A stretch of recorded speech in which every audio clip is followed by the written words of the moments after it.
Bismillahirrahmanirrahim. Assalamualaikum warahmatullahi wabarakatuh. Selamat datang di channel Gurung Gunung. Dan seperti biasa, hari ini kita akan membahas sebuah materi yang berkaitan dengan pendidikan ya. Dan materi yang akan kita bahas hari ini adalah salah satu materi LDK OSIS atau latihan dasar kepemimpinan. Dan materinya adalah tentang administrasi dan kesekretariatan. Dan bagi Bapak Ibu guru ya atau para pembina OSIS yang ingin mendapatkan materi ini, silahkan bisa diunduh pada kolom deskripsi. Tapi sebelum itu Bapak Ibu guru bisa mengunduh fontnya terlebih dahulu ya. Unduh fontnya, kemudian diinstal, kemudian baru unduh materi ini agar tampilannya lebih menarik seperti ini. Dan tak lupa mengingatkan untuk Bapak Ibu guru maupun teman-teman yang belum subscribe channel ini, silakan bisa subscribe dan mengaktifkan tombol loncengnya untuk mendapatkan notifikasi video terbaru dari channel ini. Dan langsung saja untuk pendahuluannya, bahwa setiap organisasi pasti mempunyai rumusan tujuan yang ingin dicapai, termasuk organisasi OSIS ya, organisasi siswa intra sekolah. Dan melalui perumusan tujuan, sebuah organisasi mendapat gambaran ke arah mana organisasi tersebut akan dibawa. Oleh karena itu, setiap organisasi OSIS diharapkan memiliki rumusan tujuannya ya. Biasanya ini ada di saat kampanye para calon ketua OSIS. Biasanya mereka memiliki visi misi ataupun tujuan kedepannya. Dan rumusan tujuan perlu ditopang oleh syarat-syarat lain yang tidak kalah pentingnya, di antaranya anggota kelompok, kerjasama dan perangkat lainnya seperti kesekretariatan dan administrasi. Jadi semua unsur ini sangat penting ya, sangat penting dalam terlaksananya untuk meraih tujuan dari organisasi OSIS tersebut. Dan berikutnya kita ke pengertian administrasi. Ada dua pengertian. Yang pertama yaitu secara umum, administrasi adalah usaha atau kegiatan sekelompok orang yang bekerja secara teratur untuk mencapai suatu tujuan yang telah ditetapkan organisasi. Dan apa saja kegiatan yang dimaksud? Kegiatan tersebut meliputi penetapan rencana program, pengorganisasian, penyelenggaraan program, kegiatan pengawasan, kegiatan evaluasi, kegiatan pembuatan pelaporan, dan lain sebagainya. Intinya, organisasi OSIS itu harus membuat sebuah administrasi yang meliputi ini ya, mulai dari pengorganisasian program dan lain sebagainya. Dan ini dia pengertian secara khusus. Administrasi merupakan kegiatan tata usaha yang meliputi kegiatan catat mencatat atau tulis menulis dan seluruh kegiatan pencatatan segala kejadian bagi pimpinan suatu organisasi. Intinya administrasi itu adalah kegiatan catat mencatatnya atau tulis menulis, dan biasanya hasil akhirnya diwujudkan dalam bentuk buku. Itu inti dari pengertian administrasi. Dan apa saja administrasi yang harus dibuat di dalam organisasi khususnya OSIS ya. Dan berikut ini adalah jenis administrasi keosisan. Yang pertama yaitu buku daftar inventaris ya, buku daftar inventaris barang. Apa itu buku daftar inventaris? Adalah buku yang digunakan untuk mencatat barang atau aset atau inventaris organisasi. Jadi ketika OSIS punya barang seperti mungkin meja, lemari,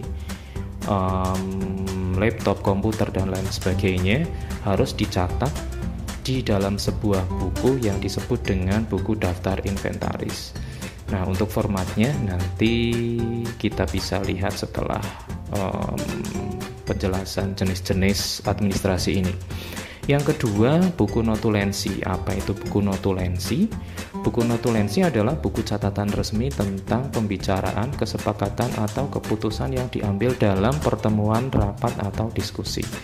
Intinya, ketika OSIS mengadakan sebuah rapat atau pertemuan, maka hasil dari kegiatan rapat tersebut harus ditulis di dalam sebuah buku yang bernama buku notulensi.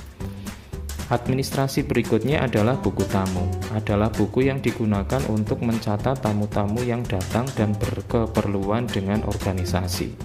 Jadi ketika ada tamu dari instansi lain atau organisasi lain, misalnya mungkin dari puskesmas, dari koramil, atau dari sekolah-sekolah yang lain yang ingin berkunjung, maka atau ada keperluan tertentu ya, maka mereka harus mengisi buku tamu.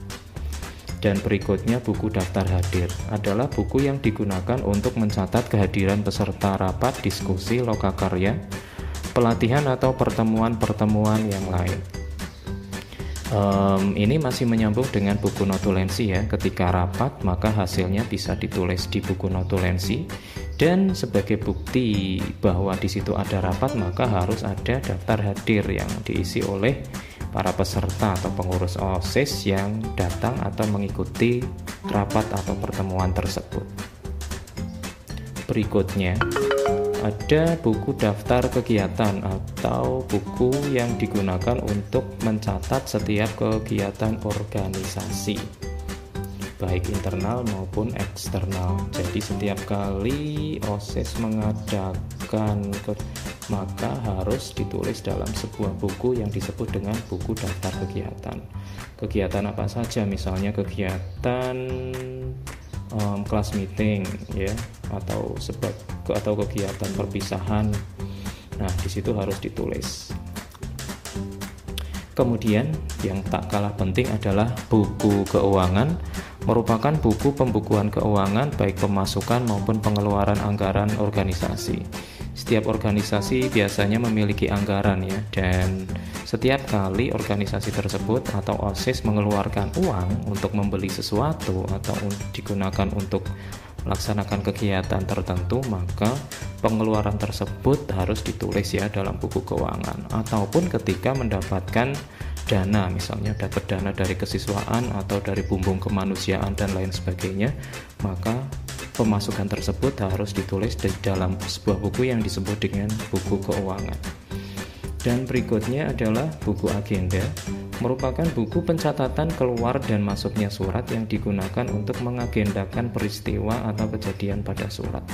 Nah, buku agenda ini ada dua ya, jadi buku agenda surat masuk dan buku agenda surat keluar.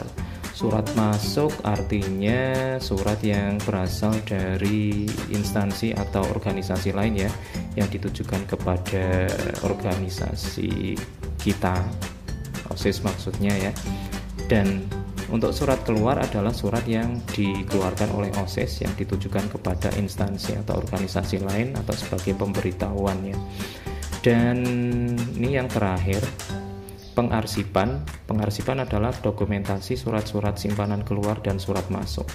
Intinya setiap kali ada surat keluar ataupun surat masuk harus diarsipkan. Dan berikut ini adalah contoh format administrasi keosisan. Untuk yang pertama, buku daftar inventaris barang. Kalian bisa membuat format seperti ini ya, ada kode barang. Barangnya bisa kalian tentukan, misal A, B, C, D. A itu untuk barang jenis apa, B untuk jenis apa, nanti bisa ditentukan dulu ya. Kemudian jenis barangnya atau nama barangnya apa, ini harus sesuai dengan kode barang.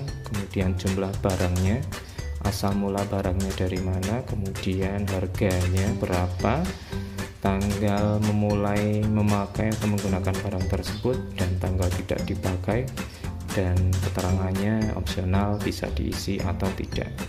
Untuk format-format ini tidak baku ya teman-teman, ini bisa kalian ubah sesuai keinginan kalian. Semisal ada kolom yang tidak begitu penting maka bisa dihilangkan.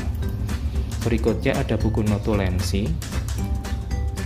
Di sini formatnya ada nomor urut, nama pertemuannya apa, kegiatan apa, misalnya rapat kelas meeting, hari tanggal pertemuannya hari apa, tanggal berapa, waktunya kapan, dari jam berapa sampai berapa, kesimpulan yang didapatkan dari hasil rapat tersebut apa ya, misalnya susunan panitia dan lain sebagainya, keputusannya apa, dan rekomendasi ini opsional, bisa ditulis atau tidak.